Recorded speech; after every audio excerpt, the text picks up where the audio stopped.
Веде обвинителката Аница Тополова Исраиловска ја консултира антикорупцијската комисија дали обвинителката Ленче Ристовска има судирна интерес да го води предметот Талир 1 за незаконското финансирање на ВМРО ДПМН, пред да одлучи дали ќе ја иземе, како што бара одбраната или пак не.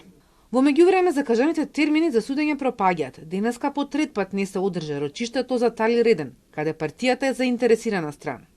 Рочиштето е повикано затоа што судот чека, веде обвинителката да се произнесе. Таа пак чека одговор од антикорупцијската комисија.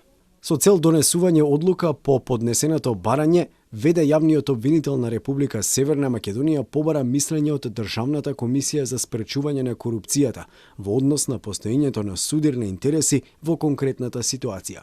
По добивање на мислењето ќе биде донесена одлука. Од ДКСК за Телма велат дека му одговориле на обвинителството, но оттаму барале дополнително појаснување и за тоа ќе се произнесат во наредниот период.